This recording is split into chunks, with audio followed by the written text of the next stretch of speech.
Hi, so in this video we will focus on absorption costing. Alright, so absorption costing, and another word for absorption costs is full costs.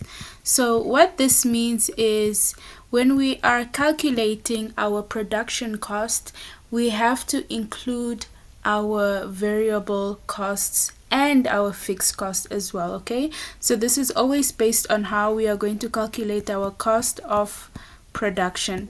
So in our cost of production, we need both our fixed, so we have to absorb both our fixed and variable costing. Okay, so I will show you how that works in the income statement. So in the income statement, before we get to the question, in the income statement we know we have our sales less our cost of sales, alright, or goods produced. So in this case will be our cost of production.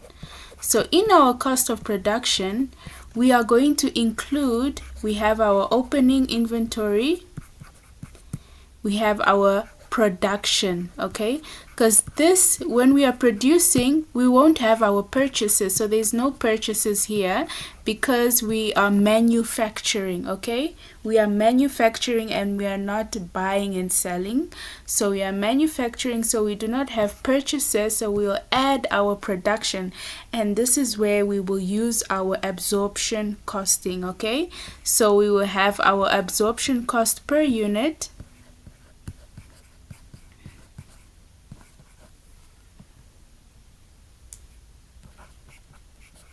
multiplied by the units of production, and that will give us our production cost. Then we can continue and deduct our closing inventory, and then we can get our sales less our cost of sales, we can get our gross profit. So this is why we have absorption costing, and I'm just giving you the background first before we get into the question so that you can have a bit of an understanding. All right, so this, when we're doing production costs, we only deal with manufacturing costs. All right, so question, it says a company produces 10,000 units of product X in a month. So we produce 10,000 units. The following costs were incurred during the production process. We have direct materials of 50,000, direct labor of 40,000, variable manufacturing overheads of 20,000, fixed manufacturing overheads of 30,000, and selling and admin expenses. So this is not part of our manufacturing costs, and this is 15,000. So we know that we produce 10,000 in total, and we need to calculate what is our absorption cost based on the information that they have given us. Alright, so as we said, absorption cost is only the manufacturing cost, but this is your manufacturing cost including your fixed cost, because you know fixed cost does not have a unit, but variable depends on the units that you have produced, but fixed cost is fixed no matter what changes you have. Okay, so we have our direct materials of 50,000. We add our direct labor of 40,000. Add your variable manufacturing overheads by 20,000. So this, remember, variable changes depending on the units that are produced, but fixed is always fixed. All right, and this is 30,000.